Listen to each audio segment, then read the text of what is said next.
உண்மையுமே மறைச்சு கல்யாணத்தை நடத்தி இனியாவோட வாழ்க்கையை கெடுத்தது மட்டும் இல்லாமல் கொஞ்சம் கூட குற்ற உணர்ச்சி இல்லாமல் பேசுகிற இந்த சுதாகருடைய மொத்த குடும்பத்தையுமே இனியா ஜெயிலில் தள்ளி கழித்துன வச்சா ரொம்பவே சூப்பராக இருக்கும் அப்படின்னு சொல்லிட்டு நீங்களும் நினச்சிங்கன்னா மறக்காம இந்த வீடியோக்கு ஒரு லைக்கை போட்டு கூடவே நம்ம சேனலையும் சப்ஸ்கிரைப் பண்ணி உங்களுடைய ஆதரவை தெரிவிங்க. எல்லாத்துக்கும் முக்கிய காரணம் இந்த ஈஸ்வரி பாட்டி தாங்க. இந்த ஈஸ்வரி பாட்டி மட்டும் இனியாவை கட்டாயப்படுத்தி இந்த கல்யாணத்தை நடத்தி வைக்கலன்னா இனியா இப்போ ரொம்பவே சந்தோஷமாக இருந்திருப்பாங்க. பேராசையில் இந்த ஈஸ்வரி பாட்டி ரொம்பவே தப்பு பண்ணிட்டாங்க. ஈஸ்வரி பாட்டியை நம்ம இனியா சும்மாவே விடக்கூடாது அப்படின்னு சொல்லிட்டு நீங்களும் நினச்சிங்கன்னா கீழே கமெண்ட் பண்ணி தெரிவிங்க. ஆதாரத்தோட இனியா கோபிக்கிட்ட விஷயத்த சொன்னதுக்கப்புறம் கோபி ரொம்ப ஃபீல் பண்ணுறாரு. ரொம்பவே அவருக்கு கில்ட்டியாக இருக்குது. இனியா கேட்ட கேள்விகளால் பார்த்தீங்கன்னா இங்கே நம்ம கோபி கண்ணீர் விட்டு கதறாரு. இனியாவோட வாழ்க்கையை நம்மளே கெடுத்துட்டோமே அப்படின்னு சொல்லிட்டு கண் கலங்கி நிற்கிறாரு. இனியா கிட்ட மன்னிப்பு கேட்குறாரு. எனக்கு இப்படிலாம் நடக்கும்னு சொல்லிட்டு தெரியாது இனியா, எதுவுமே நான் விசாரிக்காமல் பண்ணிட்டேன், அம்மா சொன்ன பேச்சை கேட்டு நான் தப்பு பண்ணிட்டேன் அப்படின்னு சொல்லிட்டு ஃபீல் பண்ணி இங்கே இனியா கிட்டேயுமே மன்னிப்பு கேட்டுருக்கிறாரு. இங்கே இனியாவுமே பார்த்திங்கன்னா ரொம்பவே எமோஷ்னலாக அழுதுட்டுருக்குறாங்க. இப்போ என்னோடய வாழ்க்கையே போச்சு, உங்களுக்கு பிடிக்காத ஒரு பையனை நான் கல்யாணம் பண்ணிடுவேன் அப்படின்னு சொல்லிட்டு நீங்கள் இப்படி பண்ணிட்டீங்களே, இப்போ நான் என்ன பண்ணுவேன் அப்படின்னு சொல்லிட்டு இனியா இங்கே பார்த்தீங்கன்னா ரொம்ப அழுதுட்டுருக்குறாங்க. இனியாவை கோபி சமாதானப்படுத்துகிறாங்க. இது எல்லாமே என்னால் தான், இந்த விஷயத்த நானே சரிப்படுத்துகிறேன் அப்படின்னு சொல்லிட்டு இனியாவை சுதாகர் வீட்டுக்கு தான் அழைச்சிட்டு வராங்க. சுதாகர் கிட்ட ஸ்ட்ரைட்டாகவே அப்புறம் விஷயத்த சொல்கிறாரு. இதுக்காக இப்படி ஒரு விஷயத்த நீங்கள் மறைச்சு ஏமாற்றி பொண்ணை கல்யாணம் பண்ணி இப்போ என் பொண்ணு வாழ்க்கையவே கெடுத்துட்டீங்க அப்படின்னு சொல்லிட்டு சொல்கிறாங்க. ஸ்டார்டிங்கில் பார்த்தீங்கன்னா பையன் ரொம்பவே நல்லவன், எந்த தப்புமே செய்யாதவன் அப்படின்னு சொல்லிட்டு ரொம்பவே வாக்குவாதம் பண்ணுறாங்க. இங்கே இனியா ஆதாரத்தோடு காட்டவுமே அப்படியே அமைதியாகிடுறாங்க. நெக்ஸ்ட்டு பார்த்தீங்கன்னா அதுக்கேற்ற மாதிரி சமாளிக்கிறாங்க.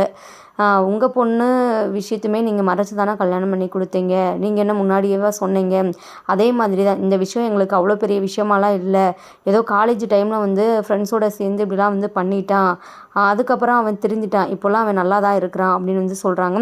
உடனே இனியா இருந்துக்கிட்டு, ஓ அப்படியா, இந்த 3 நாள் இவர் என்ன பண்ணாருன்னு சொல்லிட்டு மறந்துட்டிங்களா, அவர் என்னெல்லாம் பண்ணார் தெரியுமா, சைக்கோ மாதிரி ரூமில் தன்னந்தனியாக சிரிச்சிட்டு இருந்தார், ஒரு மாதிரி என்கிட்ட ரியாக்ட் பண்ணிக்கிட்டு இருந்தார், எனக்கு பயமாக இருக்குது, இவ்வளோ பெரிய விஷயத்த நீங்கள் மறைச்சி என்ன இவருக்கு கல்யாணம் பண்ணி வச்சதே தப்பு அப்படின்னு சொல்லிட்டு சொல்கிறாங்க. ஆனால் நம்ம சுதாகர் இருந்துக்கிட்டு இனியாவை சமாதானப்படுத்திகிட்டு இருக்கிற அந்த கால விஷயத்த நீ இப்போ நினச்சி ஃபீல் பண்ணிகிட்டு இருக்காத இனியா, அதெல்லாம் முடிஞ்சு போன கதை, ஓன் லைஃபாக இருக்கட்டும் நிதிஷ் லைஃபாக இருக்கட்டும் சரியா, அதெல்லாம் முடிஞ்சு போன கதை, அதெல்லாம் நீங்கள் மறந்துடுங்க, இது உங்களோட புது வாழ்க்கை, அதை நீங்கள் நல்லபடியாக நல்லா ஜாலியாக சந்தோஷமாக கொண்டு போங்க, இப்போது இதுக்கு முன்னே நடந்த விஷயங்கள்லாம் கொண்டு இப்போ இதுக்கு இது பிரச்சனையாக க்ரியேட் பண்ணிகிட்டு இருக்கிறீங்க அப்படின்னு சொல்லிட்டு சாதாரணமாக சுதாகர் பேசுகிறாரு. இங்கே கோபி இருந்துக்கிட்டு என்ன இவ்வளோ அசால்ட்டாக பேசிகிட்டு இருக்கிறீங்க, இந்த விஷயம் உங்களுக்கு வேணால் பெரிய விஷயமா இல்லாமல் இருக்கலாம், ஆனால் இது எங்களுக்கு மிகப்பெரிய விஷயம், எங்கள் பொண்ணை எப்படி ஒரு இந்த மாதிரி ஒரு ஆளுக்கு எங்களால் கல்யாணம் பண்ணி கொடுக்க முடியும் அப்படின்னு சொல்லிட்டு சொல்கிறாங்க. ஆனால் இந்த இடத்துல நம்ம இனியாவோட கேரக்டர் தான் ஒரு மாதிரி தப்பாக பேசுகிறாங்க. இப்போ வரைக்குமே உங்கள் பொண்ணு கல்யாணம் ஆனதுக்கப்புறம் கூட எக்ஸல் அவர்கிட்ட பேசுகிறது உங்களுக்கு தப்பாக தெரியலையா அப்படின்னு சொல்லிட்டு ஒரு மாதிரி பேசுகிறாங்க. இங்கே இனியாவுமே கோவப்படுறாங்க. நீங்கள் நினைக்கிற மாதிரி எதுவுமே கிடையாது, நான் கேஷுவலாக தான் பேசினேன், ஆனால் அதை தான் நீங்கள் பெரிய விஷயமாக க்ரியேட் பண்ணி என்னை தப்பாக பேசிகிட்டு இருக்கிறீங்க அப்படின்னு சொல்லிட்டு இருக்கிறாங்க. பாரு இனியா, நீ எதையுமே சொல்லி புரிய வைக்கணும்னு அவசியம் இல்லை, எங்கள் வீட்டுக்கே நான் அழைச்சிட்டு போயிடுறேன், இதுக்கப்புறம் இனியாவுக்கும் உங்களுக்கும் எந்த ஒரு சம்மந்தமும் இல்லை, தயவு செஞ்சு விட்டுருங்க அப்படின்னு சொல்லிட்டு நம்ம கோபி அதிரடியான ஒரு முடிவெடுக்கிறாரு. உடனே சுதாகர் இருந்துக்கிட்டு என்ன பேசுகிறீங்க அப்படின்னு சொல்லிட்டு கேட்குறாங்க. இல்லை இதான் சரியான முடிவு, எனக்கு பிடிக்கல, இந்த வீட்டில் இனியா வாழ்கிறது எனக்கு மனசுக்கு சரியாக படலை, என்ன வேணாலும் நடக்கலாம், அவள் உயிருக்கே உத்தரவாதம் இல்லை அப்படின்னு சொல்லிட்டு சுதாகர் நம்ம கோபி இருந்துக்கிட்ட சொல்கிறாங்க. இதை கேட்ட சுதாகரோட மொத்த குடும்பமும் அப்படியே பார்த்திங்கன்னா ஷாக்கில் தான் இருக்கிறாங்க. இங்கே கோபிக்கிட்ட பேசுகிறாங்க. நீங்கள் இப்போது இனியாவை மட்டும் வீட்டுக்கு கூப்பிட்டு போயிட்டிங்கன்னா அக்கம் பக்கத்தில் இருக்கவங்களாம் என்ன பேசுவாங்க, இனியாவை தான் தப்பாக பேசுவாங்க, இதனால் உங்களுக்கு தான் அசிங்கம், எதனாலும் கொஞ்சம் நீங்கள் யோசித்து முடிவெடுங்க அப்படின்னு சொல்லிட்டு சொல்கிறாங்க. இதை பற்றி நம்ம இனியாவுமே யோசிக்கிறாங்க.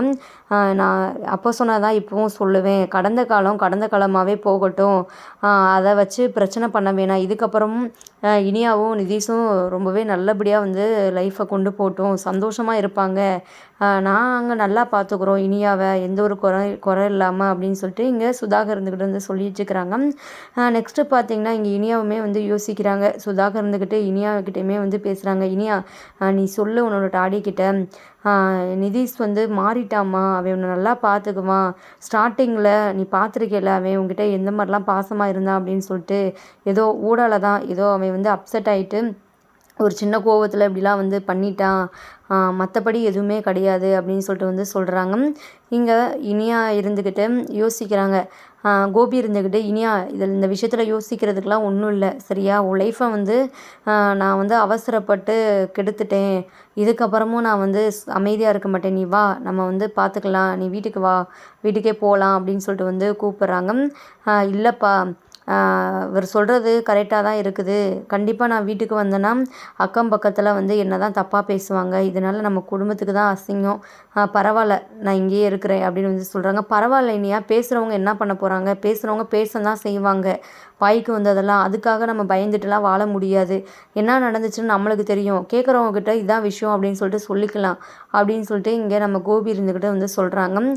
நீங்கள் என்ன தான் சொன்னாலும் அவங்க எதுவுமே நம்ப மாட்டாங்க அப்படின்னு சொல்லிட்டு இங்கே சுதாகர் இருந்துக்கிட்டு சொல்கிறாங்க. இங்கே பாருங்கள், உங்ககிட்ட பேசுகிறதுக்கே எனக்கு விருப்பம் இல்லை, உங்கள் மேலே நான் அவ்வளோ மதிப்பு மரியாதை வச்சுருந்தேன், ஆனால் இவ்வளோ பெரிய விஷயத்த நீங்கள் பண்ணுவீங்கன்னு சொல்லிட்டு கொஞ்சம் கூட நான் எதிர்பார்க்கல, பாக்கி அவங்க மேலே ஒரு தப்பான பழியை சுமத்தும் போது கூட நான் வந்து அவர் அப்படிலாம் பண்ணியிருக்க மாட்டாருன்னு சொல்லிட்டு உங்கள் பக்கம் தான் நின்னேன், ஆனால் அடுத்தடுத்து வந்து நீங்கள் உங்களுடைய சுயரூபத்தை நிரூபிச்சிட்டீங்க, பாக்கியாவோட 2 ரெஸ்டாரண்ட்டை ஏமாற்றி வாங்கினீங்க, அதை கூட சரி அப்படின்னு சொல்லிட்டு மன்னிச்சிடலாம், ஆனால் இப்படி ஒரு வாழ்க்கையில் வந்து மிகப்பெரிய உண்மையை நீங்கள் மறைச்சது ரொம்பவே தப்பு, இதுக்கெல்லாம் வந்து கண்டிப்பாக நீங்கள் பதில் சொல்லணும், நான் சும்மா விட மாட்டேன் அப்படின்னு சொல்லிட்டு இங்கே கோபி இருந்துக்கிட்டு சொல்கிறாரு. நெக்ஸ்ட்டு இனியா இருந்துக்கிட்டு கோபியை வந்து சமாதானப்படுத்துகிறாங்க. டாடி வாங்க உங்ககிட்ட தனியாக பேசணும் அப்படின்னு சொல்லிட்டு, என்ன இனியா என்ன பேச போகிற, நீங்கள் வாங்கலே ஒரு நிமிஷம் அப்படின்னு சொல்லிட்டு இங்கே கோபியை வெளியே அழைச்சிட்டு போயிட்டு இனியா வந்து பேசுகிறாங்க. சொல்கிறத கேளுங்க, ஒரு வாய்ப்பு கொடுத்து பார்க்கலாம், இதுக்கப்புறம் நிதிஷ் இந்த மாதிரி பண்ணாருன்னா கண்டிப்பாக இந்த வீட்டில் நான் இருக்கவே மாட்டேன், நானே கிளம்பி வந்துடுறேன், ஆனால் இப்போது நான் இந்த வீட்டில் இருக்கிறேன், எல்லா பேரும் வாழ்க்கையில் தப்பு செய்கிறது சகஜம்தான், ஆனால் அவங்க எப்போதுமே அப்படி இருப்பாங்கன்னு சொல்லிட்டு சொல்ல முடியாதுல்லப்பா, எனக்கு அவர் மேலே பயங்கர கோவம் தான் இருக்குது இப்போ வரைக்குமே, ஆனால் நான் ஒரு டைம் வந்து அவருக்கு ஒரு வாய்ப்பு கொடுத்து பார்க்கலாம், அவர் எப்படி தான் இருக்கிறாரு, என்கிட்ட ஒழுங்காக நடந்துக்கிறாரா அப்படின்னு சொல்லிட்டு நான் பார்க்குறேன் அப்படின்னு சொல்லிட்டு நம்ம இனியா வந்து கோபிக்கிட்ட வந்து பேசுகிறாங்க. என்ன இனியா இப்படி சொல்கிற, இது சரியாக வருமா அப்படின்னு சொல்லிட்டு கோபி இருந்துக்கிட்டே கேட்குறாங்க. அப்பா எதுனாலும் பார்த்துக்கலாம் அப்படின்னு சொல்லிட்டு இங்கே கோபியை இனியா வந்து சமாதானப்படுத்துகிறாங்க. உன்னோட விஷயம் இனியா, இதுக்கு முன்னாடி தான் நாங்கள் ஏதோ லைஃப்பில் வந்து தப்பு பண்ணிட்டோம், இதுக்கப்புறம் உன் லைஃப் இது, நீ தான் எதுனாலும் முடிவெடுக்கணும் சரியா அப்படின்னு சொல்லிட்டு இங்கே கோபி இருந்துக்கிட்டு சொல்லிட்டு இருக்கிறாரு. சரி வாங்க அப்படின்னு சொல்லிட்டு இங்கே உள்ளக்க போயிட்டு நம்ம கோபி இருந்துக்கிட்டு சுதாகர்கிட்ட வந்து பேசுகிறாங்க. இங்கே பாருங்கள், இப்போ என் பொண்ணை இங்கே நான் விட்டுட்டு போகிறேன், என் பொண்ணுக்கு எதுனாலும் வந்து பிரச்சனை உண்டு பண்ணணும்னு சொல்லிட்டு நினச்சிங்கன்னா நான் சும்மா இருக்க மாட்டேன், இதுக்கப்புறமும் அதாவது உங்கள் பையன் வந்து இந்த மாதிரி ட்ரிங்க்ஸ் பண்ணிவிட்டு போதைப்பொருள் யூஸ் பண்ணிவிட்டு இருக்கிறான்னு சொல்லிட்டு தெரிஞ்சிச்சுன்னா அடுத்த நிமிஷமே என் பொண்ணு இந்த வீட்டில் இருக்க மாட்டா, நான் கையோடு வந்து என் பொண்ணை கூப்பிட்டு போயிடுவேன் அப்படின்னு சொல்லிட்டு இங்கே வார்ன் பண்ணிட்டு வந்து கிளம்புறாங்க. நெக்ஸ்ட்டு பார்த்தீங்கன்னா இனியா கிட்ட சுதாகரை வந்து மன்னிப்பு கேட்குறாங்க. முன்னாடியே சொல்லியிருந்துருக்கணும், ஏதோ வந்து சொல்லாமல் விட்டுட்டோம், நீ எதுவும் மனசில் வச்சுக்காதம்மா, இதுக்கப்புறம் நிதிஷ் வந்து ஒழுங்காக இருப்பான் கண்டிப்பாக அப்படின்னு சொல்லிட்டு வந்து சொல்கிறாங்க. இங்கே நம்ம இனியா இருந்துக்கிட்டு நிதிஷ்கிட்ட வந்து பேசுகிறாங்க.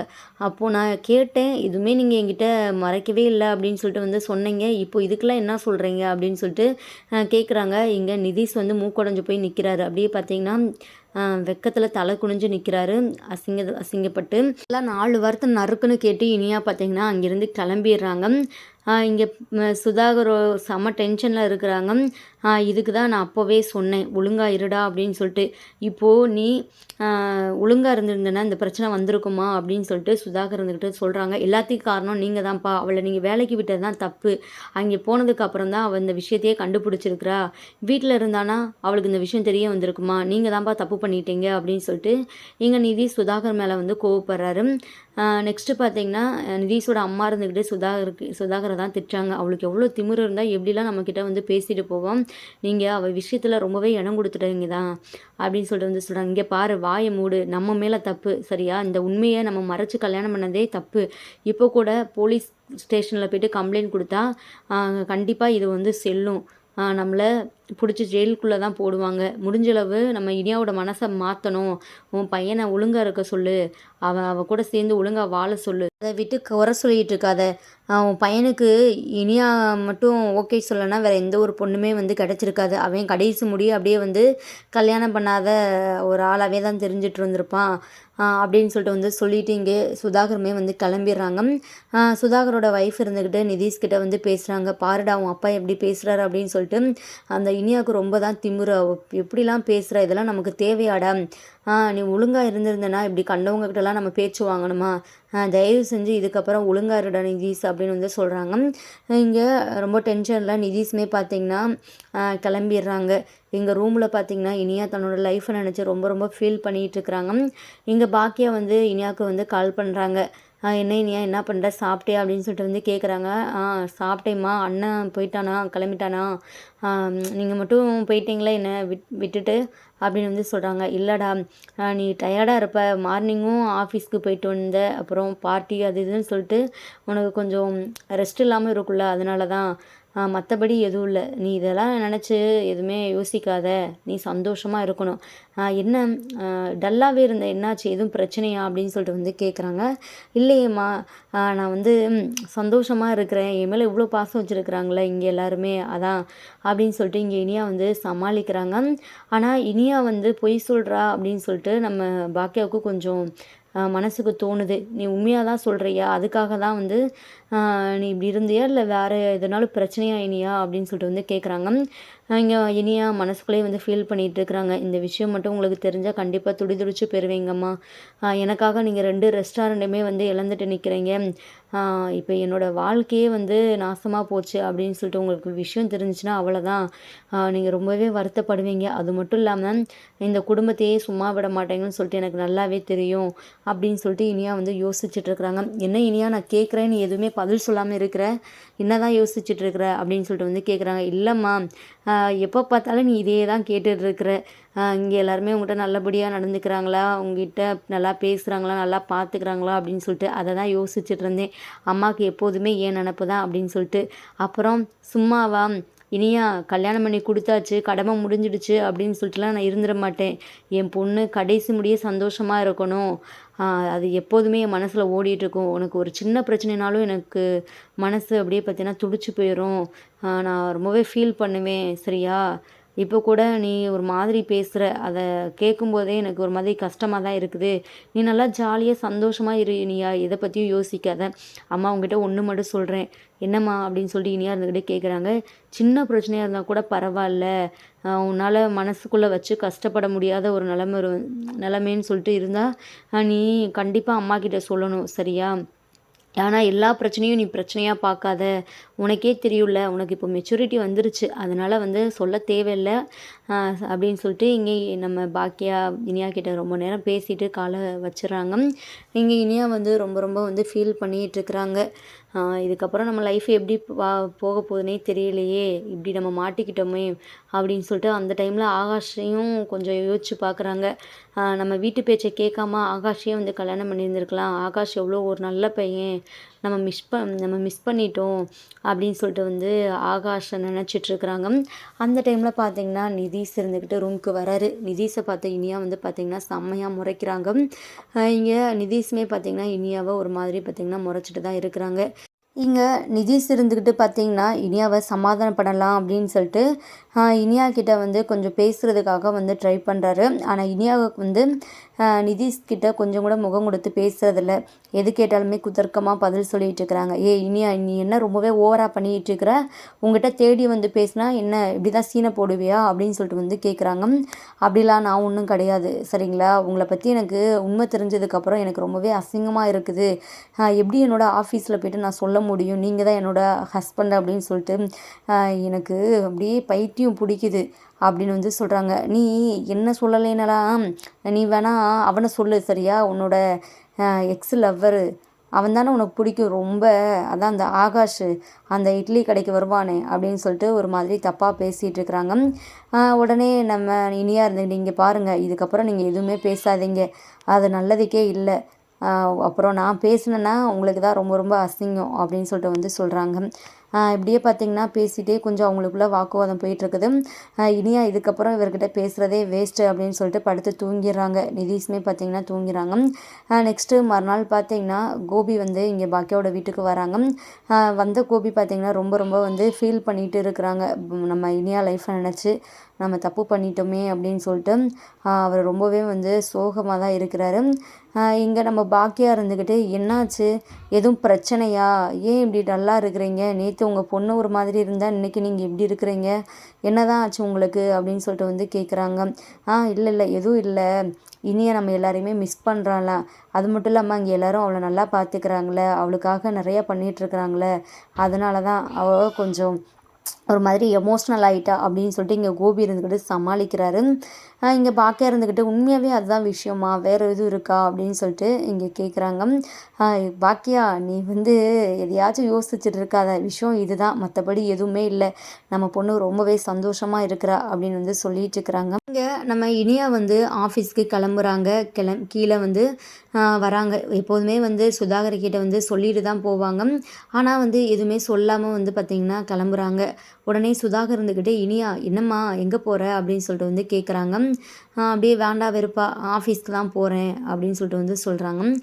நான் ஒன்று சொன்னால் தப்பாக நினச்சிக்கிறத, நீ ஆஃபீஸ்க்கெலாம் போவேனா, வீட்டிலே இருமா அப்படின்னு வந்து சொல்கிறாங்க. இங்கே பாருங்கள், இது என்னோடய விருப்பம், நான் ஆஃபீஸ்க்கு போகணுமா இல்லை போகக்கூடாதா அப்படின்னு சொல்லிட்டு நான் தான் முடிவெடுக்கணும், நீங்களாம் இந்த விஷயத்தில் தேவையில்லாமல் தலையிடாதீங்க அப்படின்னு சொல்லிட்டு இங்கே இனியா மூஞ்சில் அடித்த மாதிரி வந்து பேசிடுறாங்க.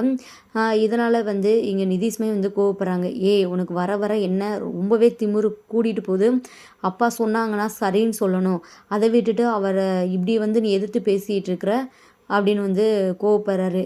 இங்கே பாருங்கள், நீங்கள் பண்ணது ரொம்பவே தப்பு சரிங்களா, இன்னும் நீங்கள் என்னெல்லாம் பண்ணியிருக்கிறீங்க அது வெளியே நான் தெரிஞ்சுக்கக்கூடாது அப்படின்னு சொல்லிட்டு தானே இப்படிலாம் வந்து நீங்கள் பண்ணிகிட்ருக்கிறீங்க, என்ன வேலைக்கு போகக்கூடாது அப்படின்னு சொல்லிட்டு, நான் போக தான் செய்வேன், உங்களை பற்றி இன்னும் நான் நிறையா வந்து தெரிஞ்சுக்கிறேன் அப்படின்னு சொல்லிட்டு இங்கே நம்ம இனியா வந்து கிளம்புறாங்க. இங்கே சுதாகருக்கும் அவங்க ஒய்ஃபுக்கும் வந்து ஒரு மாதிரி வந்து பயமாக இருக்குது.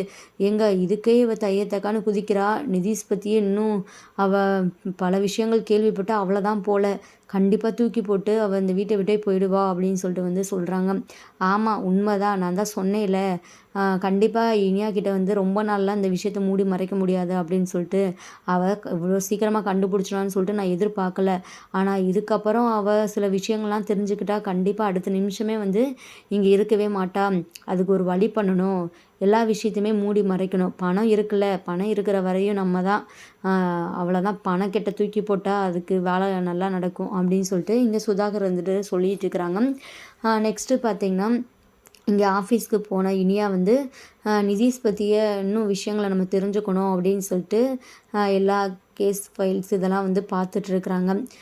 இங்கே பார்த்தீங்கன்னா இப்போதைக்கு வந்து அந்த விஷயம் எதுவுமே வந்து அவங்களுக்கு தெரிய வரல. வீட்டுக்கு வந்த இனியா வந்து ஒரு மாதிரி அப்செட்டாகவே இருக்கிறாங்க. ஏன் நம்ம எதுவுமே வந்து கண்டுபிடிக்க முடியலை, ஒரு வேளை பணம் கொடுத்து எல்லாத்தையுமே மூடி மறைச்சிட்டாங்களோ, பார்த்துக்கலாம் பார்த்துக்கலாம் அப்படின்னு சொல்லிட்டு வந்து இனியா வந்து நினச்சிட்ருக்குறாங்க. இப்போ பார்த்தீங்கன்னா நிதிஷ் இருந்துட்டு வெளியே போயிட்டு வராரு. ரொம்ப ரொம்ப ட்ரிங்க்ஸ் போட்டுட்டு ஒரு மாதிரி வந்து வராரு. அதை பார்த்தா சுதாகருக்கும் அவங்க ஒய்ஃபுக்கும் பார்த்திங்கன்னா தூக்கி வாரி போட்டுருது. இந்த விஷயம் மட்டும் இனியாவுக்கு தெரிஞ்சால் அவ்வளோதான், அவள் தையத்தக்கான குதிப்பா, அன்னைக்கே அவங்க சொன்னது என்னது, உன் பையன் இப்போ பண்ணிகிட்டு இருக்கிறது என்ன அப்படின்னு சொல்லிட்டு இங்கே அவங்க ஒய்ஃபை போட்டு திட்டிகிட்டு இருக்கிறாங்க. நான் என்னங்க பண்ண முடியும், அவன் நான் சொல்கிறத எங்கே கேட்குறான், இப்படி மறுபடியுமே வேதாள முருங்கை மரம் ஏறின கதையால் இருக்குது, இப்படி பண்ணிகிட்டு இருக்கிறான் அப்படின்னு சொல்லிட்டு வந்து சொல்கிறாங்க. இங்கே அமைதியை நிதிஷ் என்னடா பண்ணிட்டு வந்திருக்கிற, ஏன்டா இப்படி எங்களை வந்து பிரச்சனையில் மாட்டி விடுற அப்படின்னு சொல்லிட்டு இங்கே சொல்லிகிட்ருக்குறாங்க. ஆனால் இந்த நிதிஷ் வந்து சத்தம் போட்டு அவரே வந்து காட்டி கொடுத்துட்றாரு.